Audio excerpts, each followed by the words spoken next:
আজকের এই ভিডিওতে আপনাদের মাঝে অল্প সময়ের মধ্যে তৈরি ঝরঝরে সাদা পোলাওয়ের রেসিপি শেয়ার করব। বাড়িতে অল্প সময়ের মধ্যে চটজলদি এই রেসিপি বানিয়ে ফেলতে পারবেন।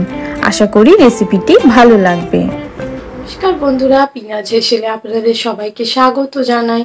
আমার চ্যানেলের ভিডিওগুলি ভালো লাগলে আমার চ্যানেলটি কিন্তু অবশ্যই সাবস্ক্রাইব করবেন। শুরুতেই চুলোয় একটা কড়া বসিয়ে দিয়েছি। কড়ার মধ্যে এখন আমি 2 চামচ পরিমাণ সাদা তেল গরম করার জন্য দিয়ে দিলাম। তেল ভালোভাবে গরম হয়ে গেলে তেলের মধ্যে দিয়ে দেব পেঁয়াজ কুচি।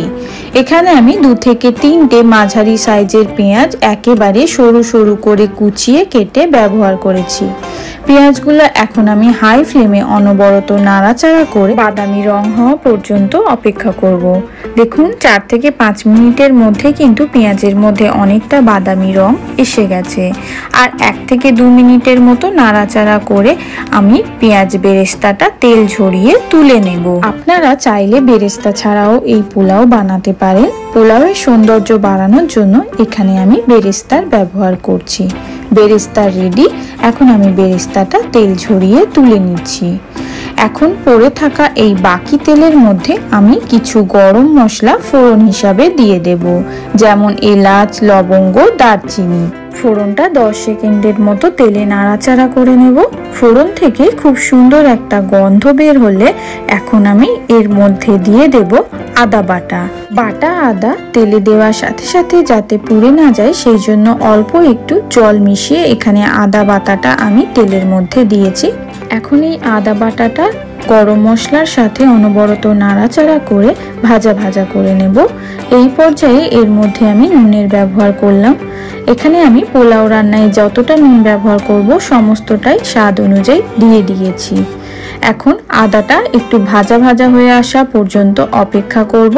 সেই সাথে এই পর্যায়ে আমি 2টো গোটা কাঁচা লঙ্কাও দিলাম।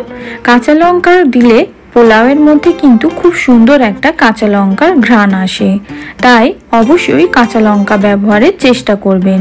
এই কাঁচা লঙ্কা দেওয়ার ফলে কিন্তু পোলাওয়ের মধ্যে কোনো প্রকার কোনো ঝাল ভাব আসবে না। আদাটা ভাজা হয়ে এসছে। এখন আমি এর মধ্যে দিয়ে দেব ধুয়ে রাখা গোবিন্দভোগ চাল। এখানে আমি গোবিন্দভোগ চালটা ভালোভাবে ধুয়ে আধ ঘন্টার মতো জল ঝরাতে রেখে দিয়েছিলাম।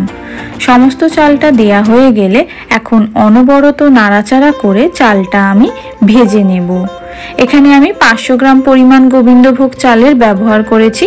আপনারা যেরকম পোলাও বানাবেন সেই অনুযায়ী এইখানে মশলাটা কম বেশি করে নেবেন। এই পোলাও রান্নাটা কিন্তু হতে বেশিক্ষণ সময় লাগে না।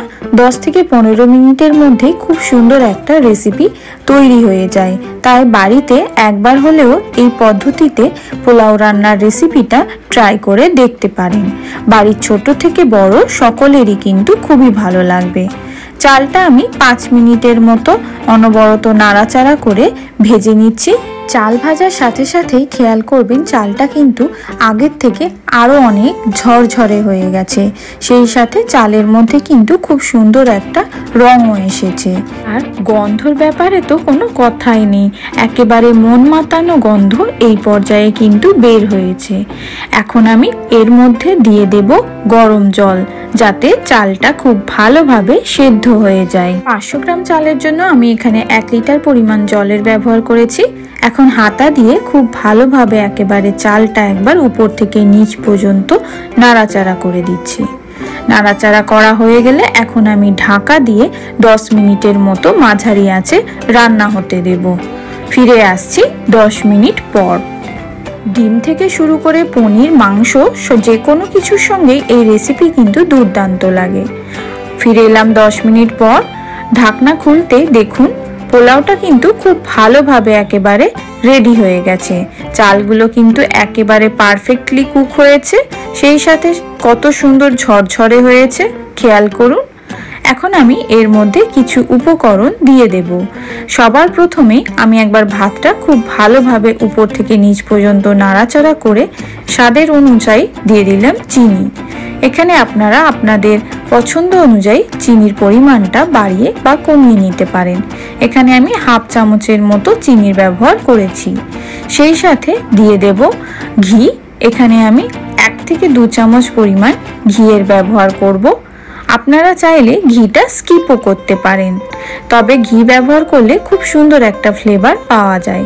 সাথে দিয়ে দিচ্ছি কিছু আলু বুখারা। এখানে আলু বুখারার ব্যবহার সম্পূর্ণ অপশনাল, আপনারা চাইলে এটা স্কিপও করতে পারেন। এখন সমস্ত উপকরণ একবার খুব ভালোভাবে পোলাওয়ের সঙ্গে নাড়াচাড়া করে মিশিয়ে নিচ্ছি। সমস্ত উপকরণ একসঙ্গে খুব ভালোভাবে মেশানো হয়ে গেলে এখন আমি এর উপর থেকে দিয়ে দেব কিছু ড্রাই ফ্রুটস, যেমন কিশমিশ, কাজু। সাথে দিয়ে দেব তৈরি করে রাখা সেই পেঁয়াজ বেরেস্তা আর 1 থেকে 2টো কাঁচা লঙ্কা। এই কাঁচামরিচের ফ্লেভার কিন্তু পোলাও রান্নায় খুবই ভালো লাগে, তাই এইভাবে একবার হলেও পোলাও রেসিপিটা ট্রাই করে দেখবেন। রেসিপিটি ভালো লাগলে চ্যানেল সাবস্ক্রাইব করে লাইক, কমেন্ট, শেয়ার করে জানাতে ভুলবেন না। পোলাও একেবারে খুব ভালোভাবে ডেকোরেশন করে নিয়েছি উপর থেকে। এখন ঢাকা দিয়ে 10 মিনিটের জন্য রেখে দেব। 10 মিনিট পর ঢাকনা খুলে মাংস, ডিম বা মাছের সাথে গরম গরম পরিবেশন করব।